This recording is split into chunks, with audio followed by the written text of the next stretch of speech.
Sorry mo, Shortest love story ever. Maybe dito love story. So ngayon,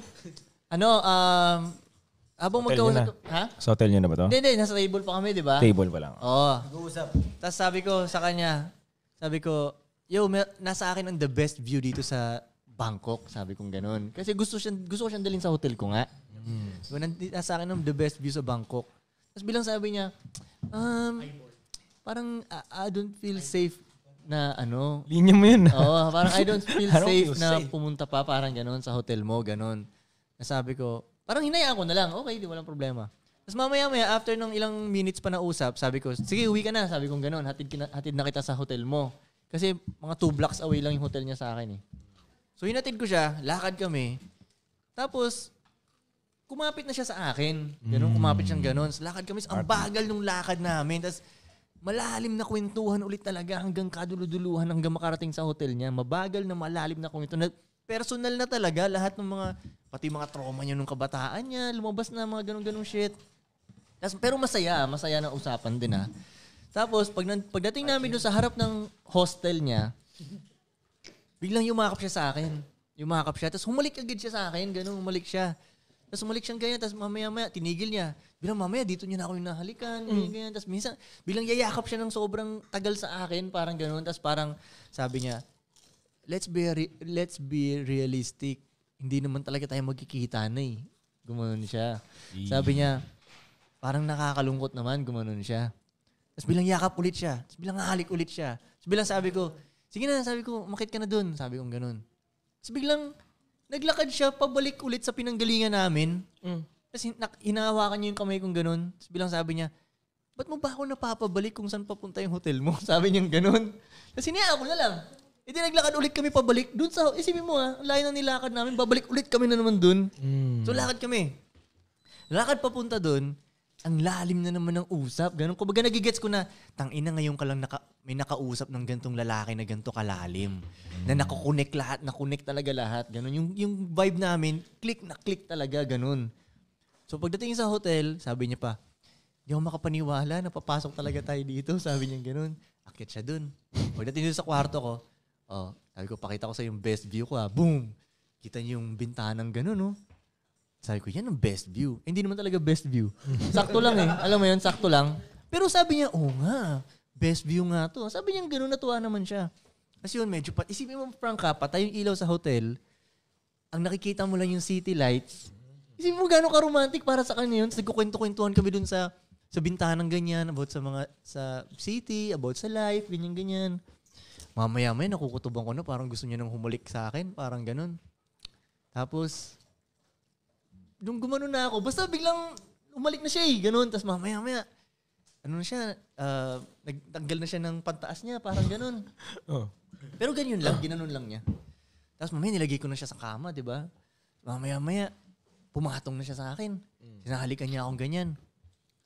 Biglang ginanon ko siya, sabi ko, hindi kita kakantutin ngayon ha. Mag-i-impake ako ng gamit ko. Sabi kong ganun. Oo. Tapos nag-impake ako, binuksan ko yung mga ilaw bigla, ganyan, nag-impake ako ng gamit, ganun. Tapos biglang lagi niya, ayaw niya na akong pakawalan, ganun siya ng ganun sa akin, nasiyakap. Habang nag-impake nga ako, nakakaganon siya sa likod ko eh. Sumasakay siya. Tapos kwento siya ng kwento, tapos tinatry niya humalik lagi sa yakap. Minsan madidisturbo niya yung pag-i-impake ko dahil iyakap siya ng intimate sa akin, ganun. Tapos, wait, tapos busin ko muna impake ko, sabi kong ganun. Impake ulit. Medyo nakatapos na ako mag-impake. Napabalik ulit niya ako sa kama, kakahila niya. Tapos, balik ulit, parang yakap-yakap siya. Minsan, nagtatagal siya sa ganito ko ba? Na ganun. Tapos biglang, halik ulit siya. Bilang siya nagtanong, have you ever been in love? Sabi niya ganun. Sabi ko, lahat naman yata ng lalaki.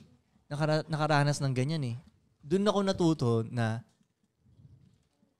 di ka dapat mag-love ng mga bitches. Sabi kong ganun. Tapos, bilang sabi ko, pero love ko yung mga girls ko, pero hindi ako in love. Sabi kong ganun. Tapos sabi niya, nagpintig yung tenga niya. What do you mean girls? You have bitches? Sabi niya ganun. Sabi ko, hindi wala akong bitches Meron akong girls. Sabi niya, what do you mean? Ganun siya. Sabi ko, okay. Sabi kong ganun.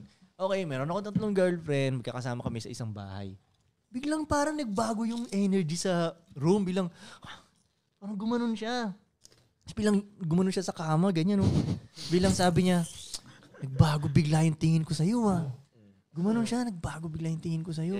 Sabi ko, bakit? Ewan ko.